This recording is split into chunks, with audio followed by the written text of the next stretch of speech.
सीमा पर एक्शन। पहलगाम हमले के बाद क्या चाहता है संघ? कश्मीर की धरती पिछली सदी के 90 के दशक से ही आतंकवाद से पीड़ित रही है, लेकिन 22 अप्रैल को पर्यटकों की आतंकियों द्वारा हत्या के बाद लोगों में गुस्सा है। ऐसे माहौल में प्रधानमंत्री निवास में हुई पीएम नरेंद्र मोदी और संघ प्रमुख मोहन भागवत की मुलाकात की अहमियत सहज ही समझी जा सकती है। हालांकि मुलाकात के दौरान हुई चर्चा की जानकारी न तो संघ की ओर से साझा की गई और न ही प्रधानमंत्री कार्यालय ने इस बारे में कोई बयान दिया है।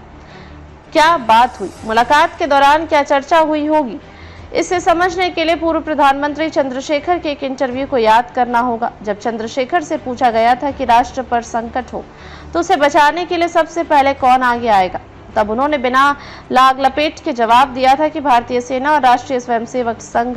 ध्यान रखने की बात है कि चंद्रशेखर खांटी समाजवादी थे, लेकिन संघ की कार्यशैली से वे अच्छी तरह परिचित थे। सेना को मिली अधिकार। संघ प्रमुख से मुलाकात के ठीक पहले प्रधानमंत्री मोदी रक्षा मंत्री राजनाथ सिंह और तीनों सेना प्रमुखों तथा चीफ ऑफ डिफेंस स्टाफ से मिले। इसी बैठक में सेनाओं को अपने हिसाब से वक्त चुनने और कार्रवाई करने का अधिकार दिया गया। इस फैसले के बाद संघ प्रमुख के प्रधानमंत्री से भेंट का सांकेतिक महत्व भी है। इस भेंट से साफ है कि संघ ने प्रधानमंत्री को अपनी भावना से अवगत करा दिया है। संघ की भावना हमले के बाद जारी उसके इस बयान से स्पष्ट होती है। सभी राजनीतिक दलों और संगठनों को आपसी मतभेदों से ऊपर उठकर इस आतंकी हमले की निंदा करनी चाहिए। सरकार को यह सुनिश्चित करना चाहिए कि इस हमले के लिए जिम्मेदार लोगों को उपयुक्त सजा मिले।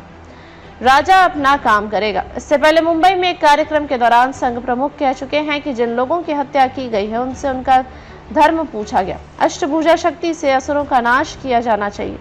दिल्ली के एक कार्यक्रम में उन्होंने यह भी कहा कि हम कभी भी अपने पड़ोसियों का नुकसान नहीं करते।